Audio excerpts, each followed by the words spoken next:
Boa noite, irmãos. Estamos aqui na casa do nosso Deus nesse domingo à noite. Ontem eu estive, por causa de alguns líderes nossos da CPB estão contraindo positivamente o Covid-19.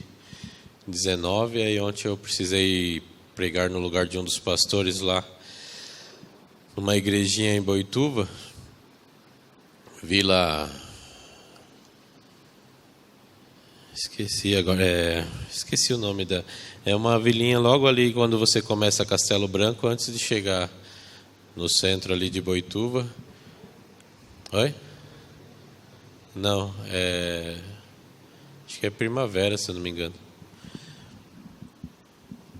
Uma igreja, um grupo pequenininho, mas os irmãos ali bem animados. E graças a Deus, esse pastor que eu fui no lugar dele, ele está bem, contraiu o Covid, mas não pode sair para não passar para ninguém, mas ele mesmo não está com nenhum dos sintomas. Que os irmãos possam orar também por eles. O pastor André, também tinha 2 ou 3 lá que estavam também, mas graças a Deus já estão melhorando. E nessa noite vamos relembrar uma história muito, muito conhecida, mas tirar lições dessa história, é a história de Davi. Você pode abrir a sua Bíblia em 1 Samuel.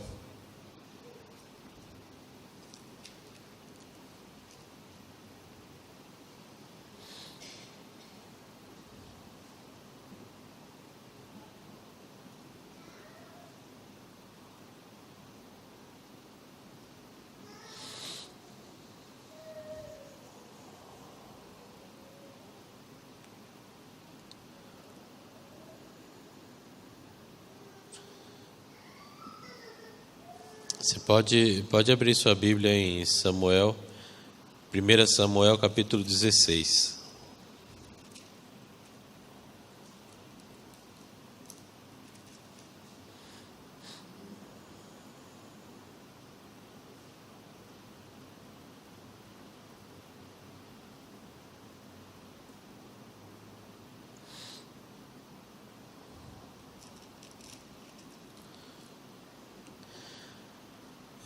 Nós conhecemos a história de Davi, e ele é muito famoso pelo fato de ter matado o gigante Golias. Qualquer criança, se você perguntar sobre Davi, ele vai dizer que a história é porque Davi ele matou o gigante Golias. Mas desde muito pequeno, ele, o mais novo de sua casa, ele sempre foi o rejeitado. O trabalho dele era como o trabalho de um servo. Ele tinha que cuidar das ovelhas, tinha que ficar no campo, enquanto seus irmãos saíam e iam para a guerra. Aqui nos primeiros capítulos que conta a história de Davi, o seu irmão mais velho de vez em quando repreendia a Davi quando Davi chegava ali próximo onde estava acampado os soldados. O irmão de Davi mais velho falou: o que você está fazendo aqui? Eu já sei das suas intenções. Porque os irmãos sabiam que Samuel tinha ido até Davi e tinha ungido o rei. E os irmãos tinham inveja disso e muitas vezes não gostavam. Falou: o que você está fazendo? Com que você deixou as ovelhas? E nós conhecemos bem a história. Eu não vou me apegar muito aqui à história de Davi, da luta contra o gigante, mas Davi, ele a partir do capítulo 17, a partir do verso 41, nós vamos ler aqui a história, deixar a Bíblia falar conosco, mas diz assim: o filisteu também se vinha chegando a Davi, e o seu escudeiro ia diante dele. Olhando o filisteu e vendo a Davi, o desprezou, porquanto era moço, ruivo e de boa aparência.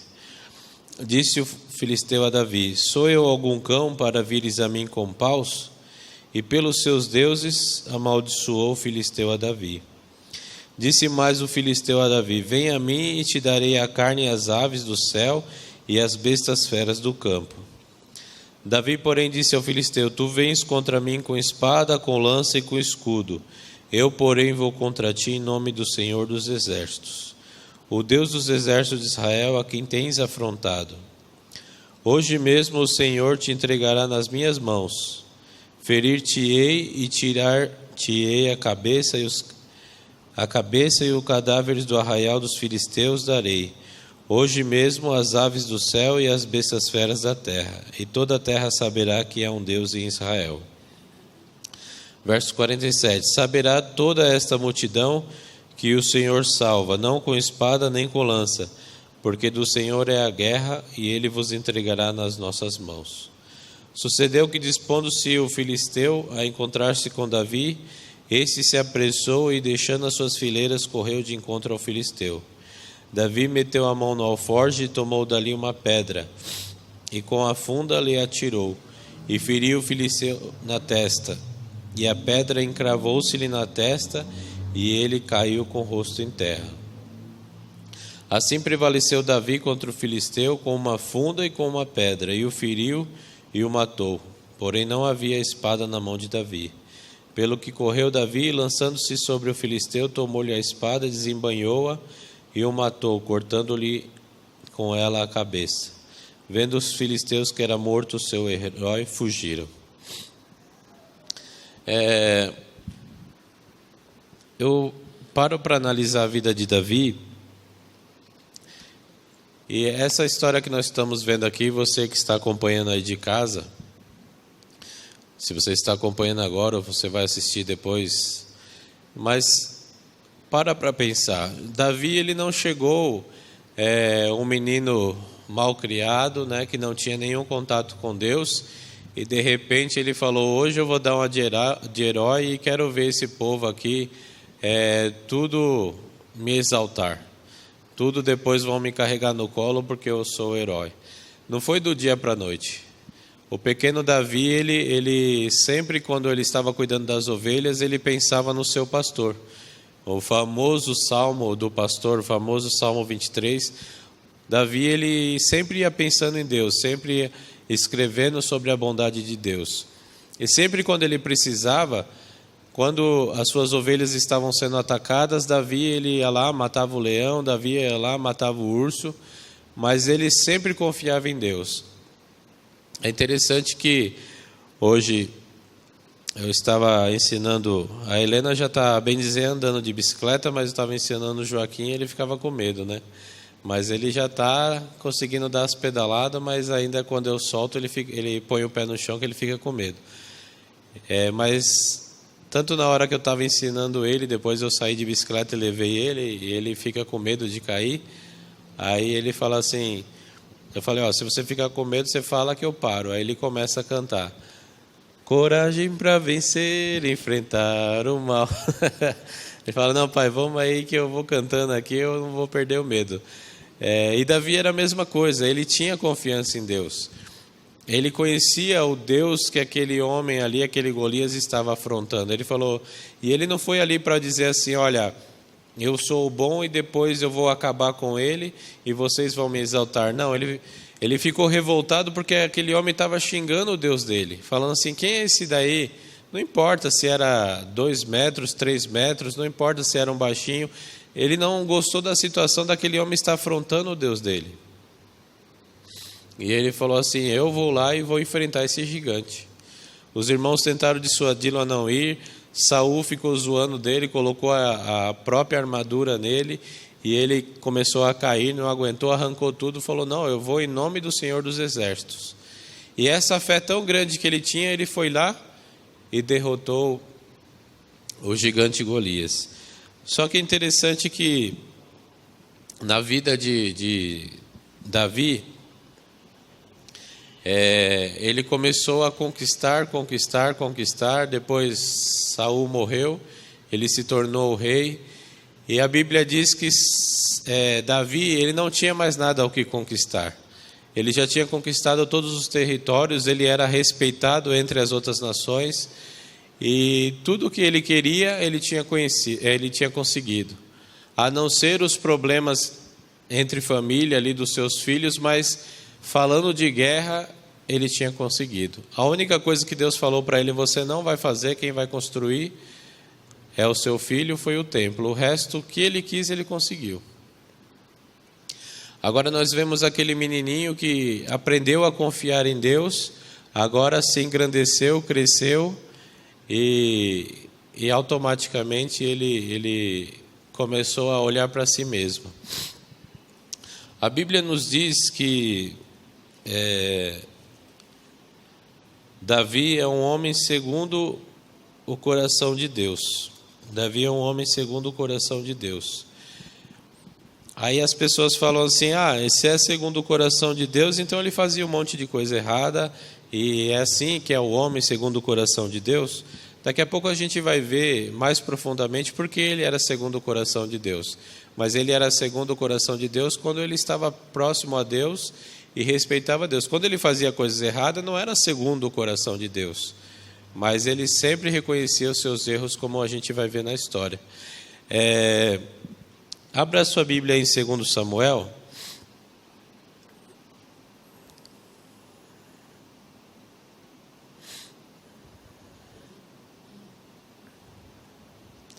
Segunda Samuel, capítulo 10.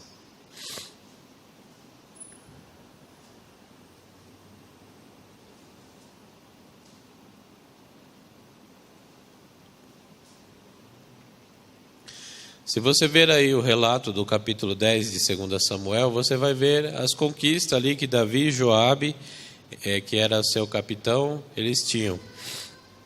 Aí no capítulo 11 diz o seguinte: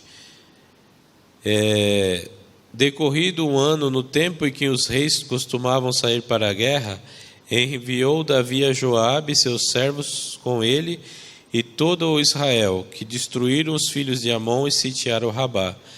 Porém, Davi ficou o quê? Em Jerusalém. Você conseguiu aí, Ed? Você pode pôr na tela ali para a gente relembrar um momento triste da nossa seleção brasileira? Quem lembra disso daí? Alguém se lembra?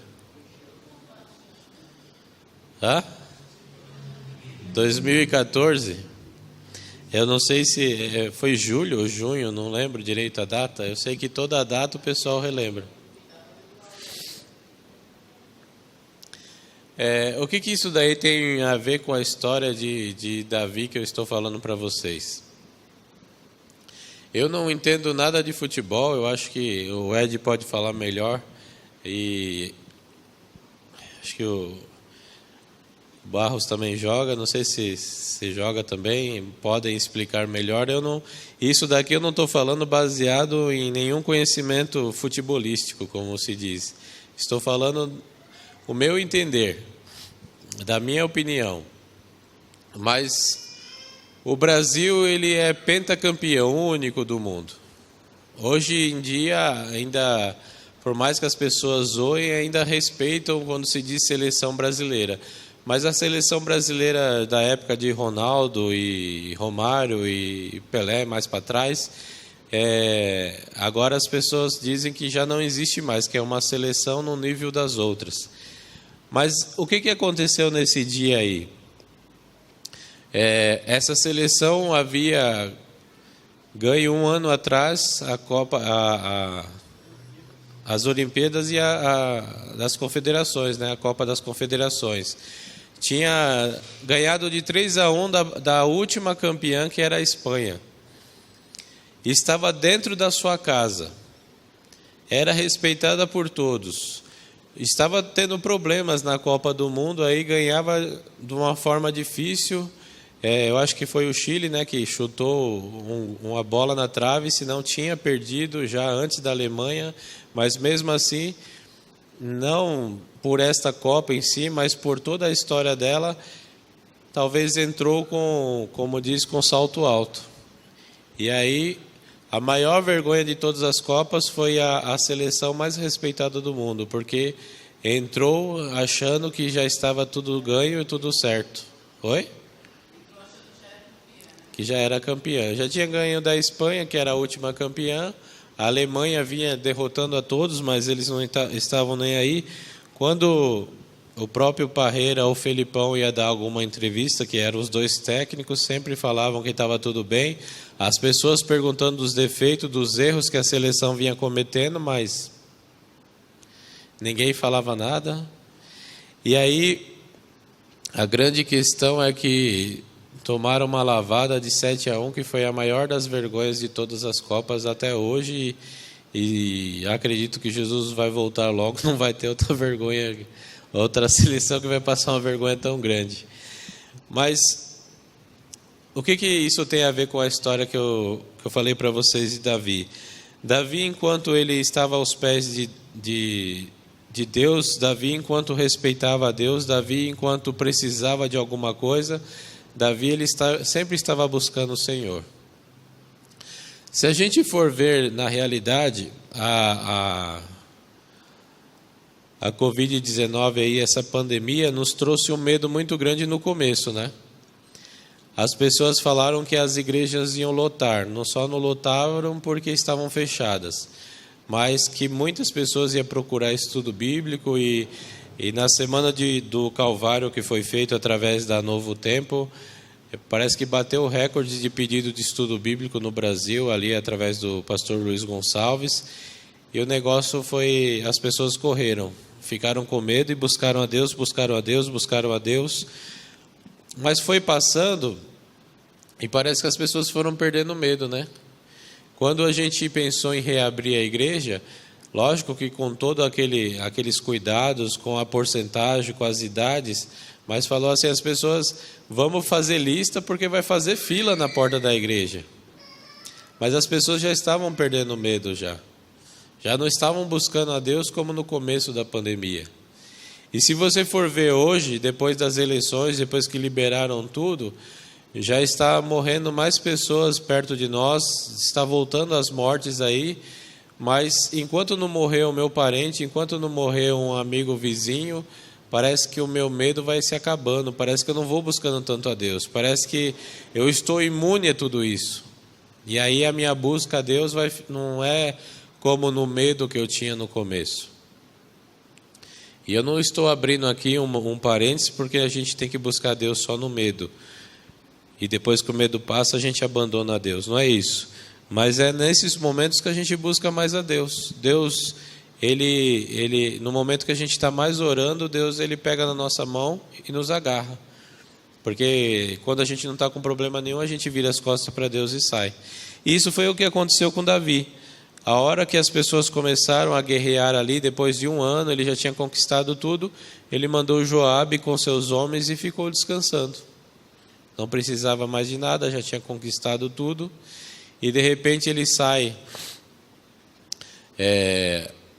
para dar uma volta no seu lindo palácio e ele vê Batseba tomando banho. E ali ele começa o seu processo de adultério. E ali naquele momento ele a chama, se deita com ela, depois descobre que ela está grávida, e aí ele manda com que matem e coloquem o marido dela na linha de frente para que ele possa ser morto. Então, um homem que nós entendemos, um homem segundo o coração de Deus, um homem que Jesus ele sempre falou que era da linhagem de Davi, um homem sempre reconhecido até hoje como o maior rei que Israel teve. Até hoje você encontra por aí a estrela de Davi, muito respeitado até hoje, mas era um ser humano, como eu, como qualquer um de nós. Um ser humano que cai, que peca, que erra, e era um ser humano segundo o coração de Deus. Depois vocês podem ver aqui no capítulo 12, Natã ele vai repreender Davi. E Natã ele conta aquela famosa história da ovelhinha, né? Davi, eu vim aqui conversar contigo que nós estamos com um problema aqui no reino. Pode falar, Natã. Samuel já tinha morrido, Natã era o profeta que estava no lugar de Samuel. Pode falar, Natã. Olha, aqui no seu reino tem um homem muito rico, muito rico. Tem várias e várias ovelhas. E esse homem aqui, ele tinha um homem, um seu vizinho que era muito pobre e tinha uma única cordeirinha. Essa cordeirinha dormia com ele dava leite na boca dela, alimentava ela ali juntamente com seus filhos. E eis que um dia chega um pessoal na casa desse homem rico, em vez de ele pegar um de seus animais, matar e fazer o preparo do alimento, ele foi lá no vizinho e pegou a sua única cordeirinha e matou para dar de comer a seus amigos que havia chegado na casa dele. Naquele momento Davi deu um salto enfurecido e falou assim: traga ele aqui que eu vou matá-lo, vou mandar matar. Onde já se viu fazer um negócio desse? E aí Natã, morrendo de medo que estava, olhou nos olhos dele e falou: Davi, esse homem é você. Irmãos, por que Davi era um homem segundo o coração de Deus? Talvez se fosse eu, muitas vezes eu já passei por erros, cometi erros, e quando uma pessoa vem te repreender, o que você fala? Você começa a dar? Fica bravo, começa a dar desculpa. Mas foi por causa de fulano, foi por causa de ciclano, foi por causa dela, foi por causa dele. E a gente começa a dar um monte de desculpa. Ou, dependendo da pessoa, se você conhece a vida dela, começa a falar: e você? O que você vem falar comigo? Você faz isso, e vem jogar as coisas na minha cara? Só que naquele momento Davi se jogou no chão chorando e pediu perdão a Deus. Ele reconheceu o seu pecado, e essa oração de Davi está lá no Salmo 51. Vamos dar uma olhada lá. Salmo 51.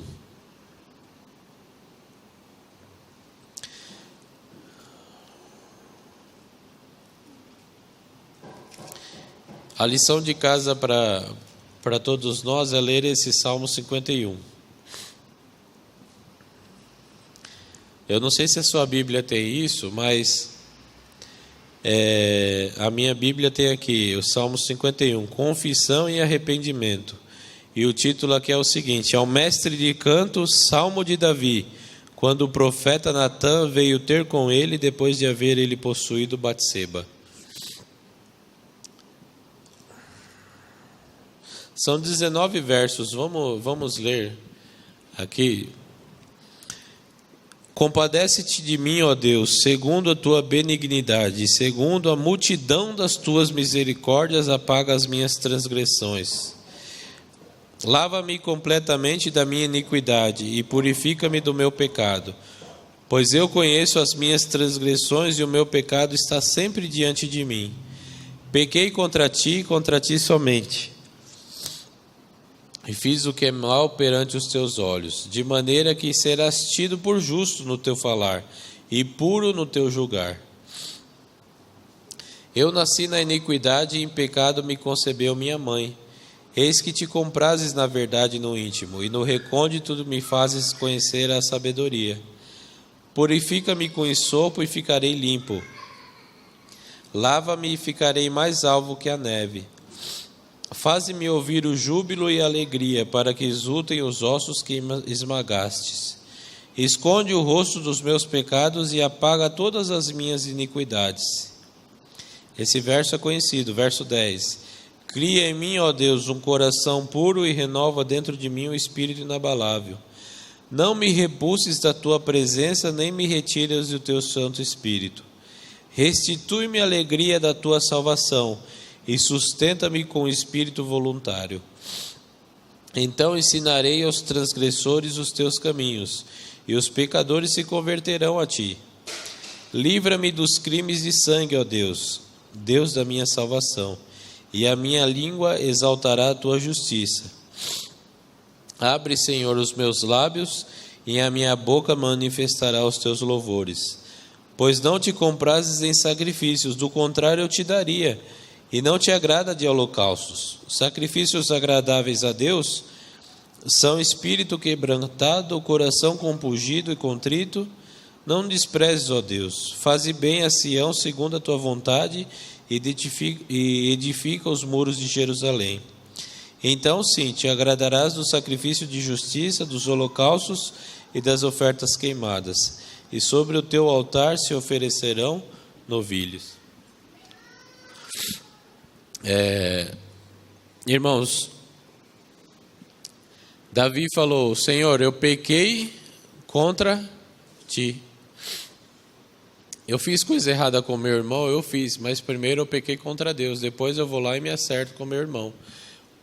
Eu peço perdão para o meu irmão, peço perdão a Deus, mas todo e qualquer pecado que eu cometo com qualquer pessoa, eu estou ferindo primeiramente a Deus. Eu estou ferindo primeiro o coração de Deus. Eu tenho que me acertar com Deus e me acertar com meu irmão. Ele não falou assim: olha, eu fiz tal pecado, eu feri tal pessoa. Não, meu Deus, eu pequei contra ti. Me purifique, me transforma, me limpa. E essa deve ser a nossa oração diária, porque aqui quem falar que não peca já está pecando, está mentindo já está quebrando o 9º mandamento. Então assim, a nossa oração deve ser: meu Deus, me ajude a ficar do seu lado, me ajude mesmo quando eu está tudo bem comigo, com a minha família, quando eu tenho meu emprego, quando está tudo certo, me ajude a confiar em ti, me ajude a não me separar de ti. Porque esse é o nosso grande problema. A hora que está tudo bem, Deus, eu lembro de Deus, eu até venho na igreja, mas eu não preciso dele toda hora do meu lado. E aí quando tem os problemas, o pastor Diogo até pregou aqui semana passada, quando nós estamos orando, que muitas das orações dos justos até mudaram o que Deus ia fazer com algumas pessoas.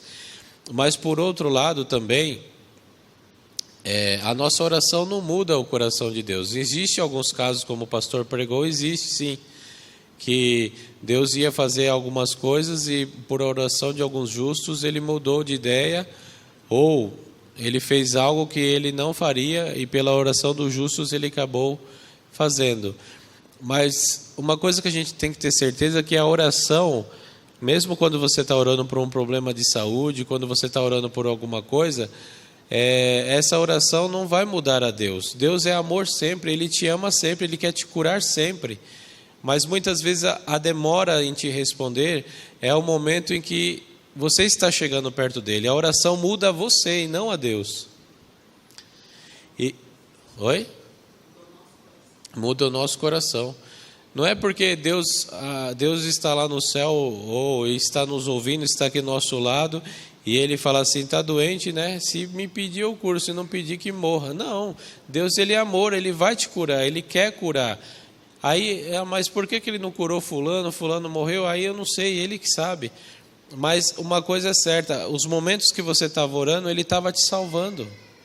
Os momentos que você estava orando, ele estava te curando.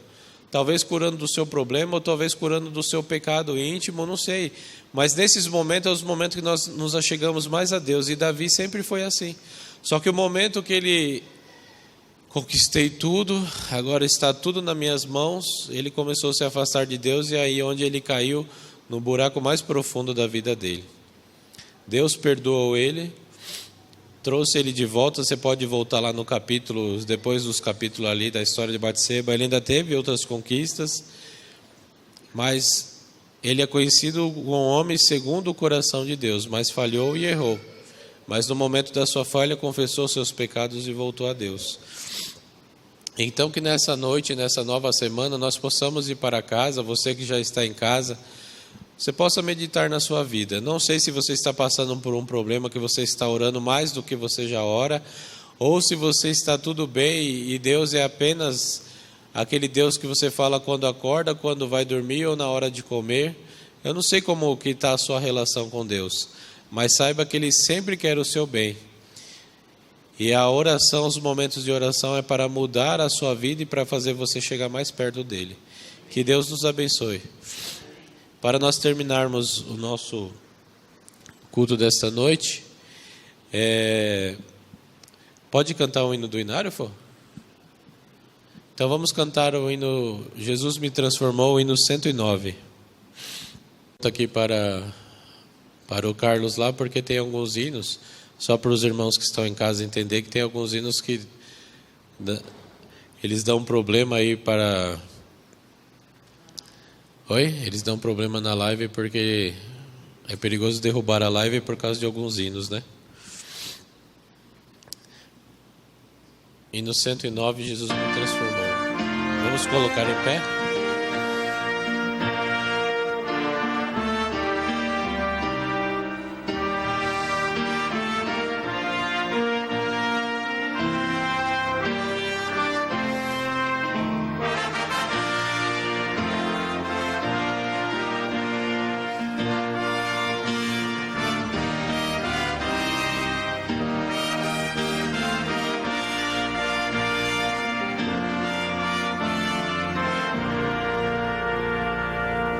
Pelo mal perdido andei, longe do meu Jesus, sem amor, sem fé, sem Deus, a perecer sem luz.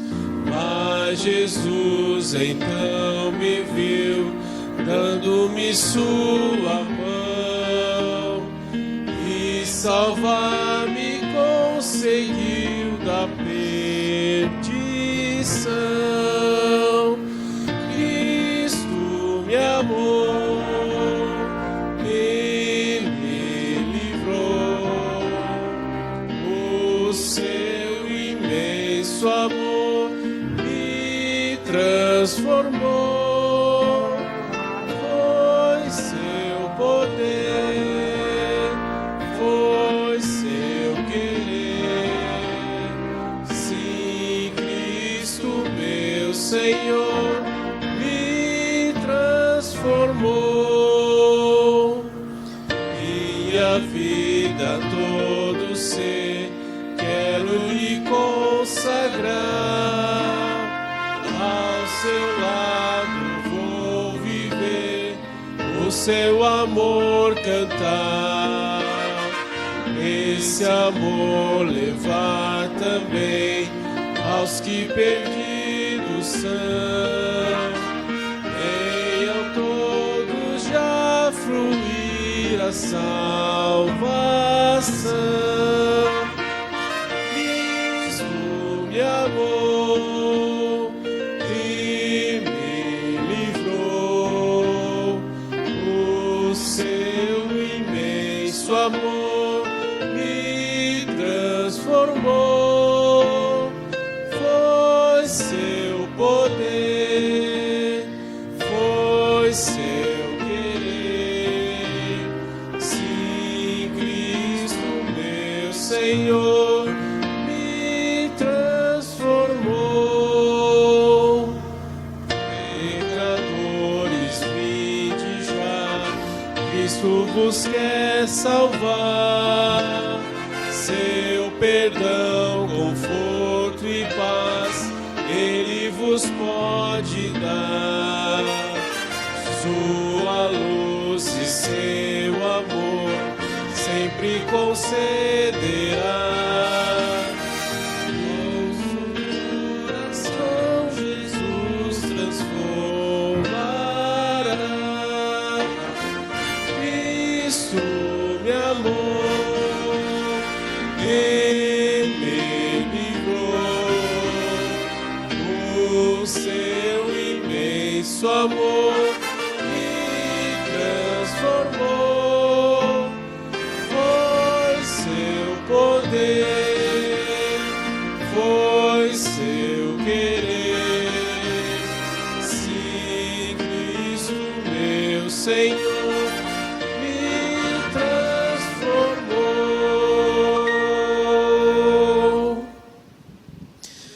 Querido Pai, nós te agradecemos porque o Senhor está sempre ao nosso lado.